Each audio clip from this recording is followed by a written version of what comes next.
नमस्कार. स्वामी विवेकानंदांच्या आयुष्यातील एक कथा सांगून मला पुढे सरकायचं आहे.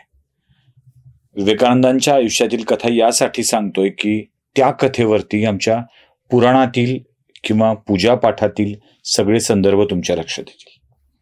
स्वामी विवेकानंदांनी म्हणजे नरेंद्रांनी आपल्या गुरूंना रामकृष्ण परमहंसांना विचारलं की गुरुजी, तुम्हाला कालीमाता नेहमी दिसते म्हणे? ते म्हणाले हो. तुम्ही वाटेल तेव्हा मातेशी बोलू शकता? ते म्हणाले हो. गुरुजी, कालीमातेशी तुम्ही बोलू शकता, तर मग कालीमातेला तुम्ही सुखाच्या गोष्टी का नाही मागून घेत? ते म्हणाले म्हणजे रे, छानशी नोकरी, धन धान्य, पैसा, अडका, घर हे सगळं मागता येऊ शकेल की? गुरुजी म्हणाले अरे हो, अरे मागता येऊ शकलं असतं, का लक्षात नाही आलं माझ्या? मग तूच जा आणि कालीमातेला माग. ते म्हणाले अरे मला दिसेल माता, जा ना आतमध्ये, मातेला समोर उभा राहा, मातेला बोल, माता समोर येईल. विवेकानंद मंदिरात गेले आणि उभे राहिले. माता प्रत्यक्षात अवतरली म्हणे.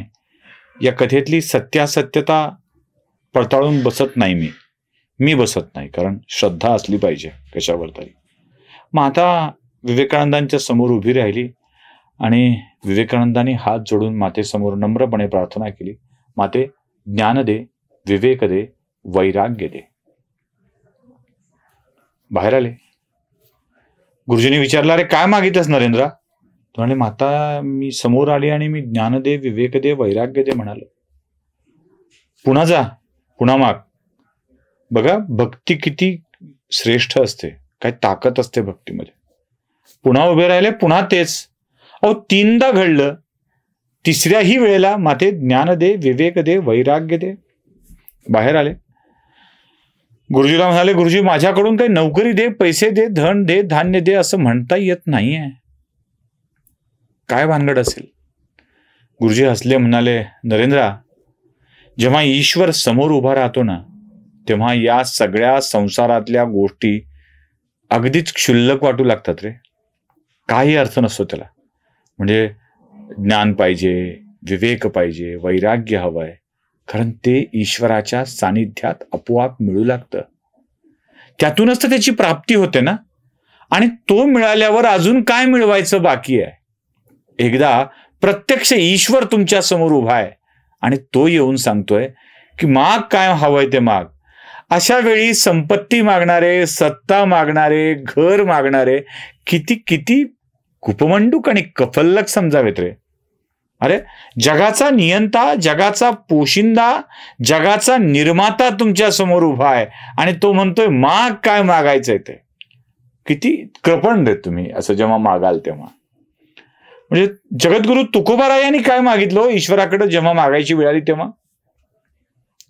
संतांनी काय मागितलं? भक्तांनी काय मागितलं? काही नाही. बस देवा तुझा आणि तुझा विसर हेची दान देगा देवा, तुझा विसर न व्हावा. हेची दान देगा देवा, तुझा विसर न व्हावा.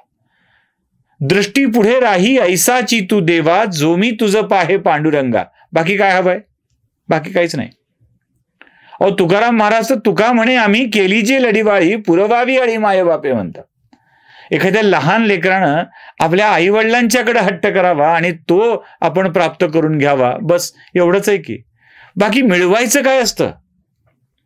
संपत्ती, सत्ता, धन, धान्य, घर या सगळ्या गोष्टी आपली काम आहेत, ती आपण काम करून कष्ट करून मिळवाव्यात. मग त्यासाठी जर सगळा अट्टहास असेल तर मग देव दिसण्याची काय गरज आहे? तो सर्वशक्तिमान परमेश्वर जेव्हा प्रत्यक्ष उभा राहतो तेव्हा आयुष्यातल्या सगळी सुख मिळालेली असतात. मी ही कथा आणि संदर्भ यासाठी सांगितला, पुढच्या भागामध्ये त्याचा अधिक तपशीलवार खुलासा करणार आहे. या 2 भागात मी हा विषय मांडतोय, आज आणि उद्या. त्यामुळं आत्ता अर्धवट ऐकलेल्या गोष्टींवरती पुन्हा कुलकर्णी आज काही पटलं नाही बरं का असं म्हणून येऊ नका. आणि मी पुन्हा सांगतोय, मी काही ज्ञानी माणूस नाहीये.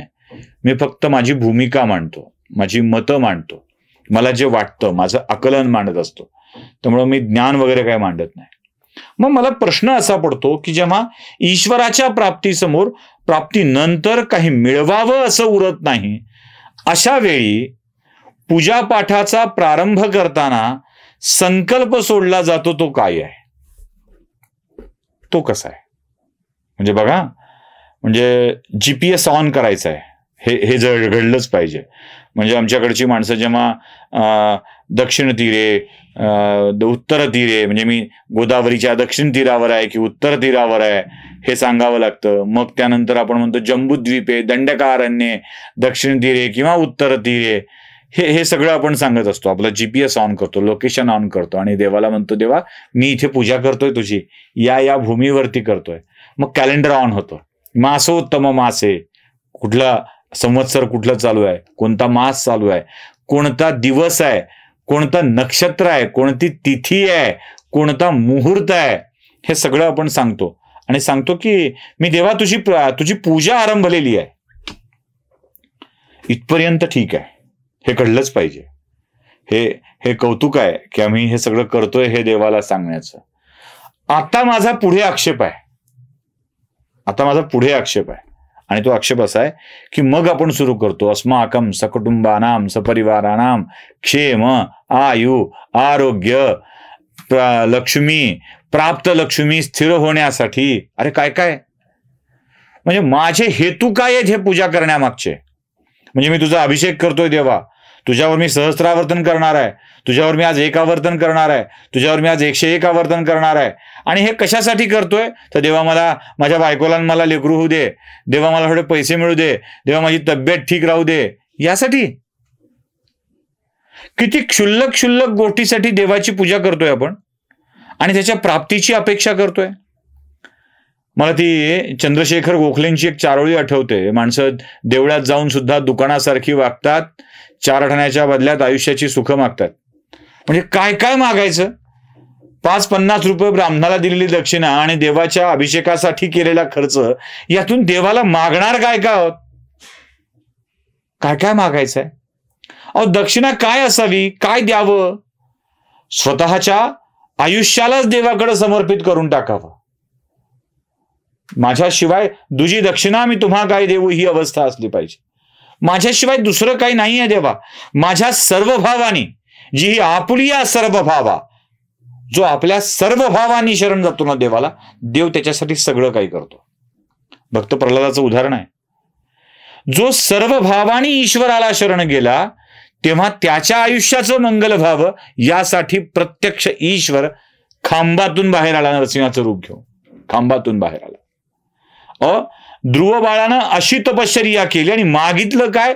देवा असं स्थान दे तुझ्या जवळचं की मला कोणी उठवणार नाही. माझ्या बापाच्या मांडीवरून उठवलं रे मला, आता असं स्थान दे की मला कोणी उठवणार नाही. प्रल्हादानं काय मागितलं? देवा ह्या सगळ्या सृष्टीतला अनाचार दूर होऊ दे, दुःख दूर होऊ दे. ज्ञानेश्वरांनी काय मागितलं? जे खळांची व्यंकटी सांडो, या सत्कर्मी रती वाढो, भूता परस्परे जडो मैत्र जीवांचे. मागायचं काय असतं? देवा मला लेकरू दे, देवा मला पैसे दे, देवा मला हे दे, देवा मला ते दे. त्यामुळे पूजेच्या वेळेसचा जो संकल्प आहे ना, तो संकल्पच मला नाहक आणि भ्रामक वाटतो. आता हा का वाटतो? हा आमच्या परंपरेत का नाही आहे? त्याचं मूळ कारण काय आहे ते पुराव्यासहित मी सांगणार आहे, पण पुढच्या भागात सांगणार आहे. हा संकल्प खोटा कसा हे तुम्हाला पुढच्या भागात समजेल, कारण पूजा झाल्यावर जे आपण करतो ते या संकल्पासाठी नाही हे तुमच्या लक्षात येईल. तुर्तास कसं वाटलं ते नक्की सांगा. लाईक, शेअर, सबस्क्राईब करायला विसरू नका. नमस्कार.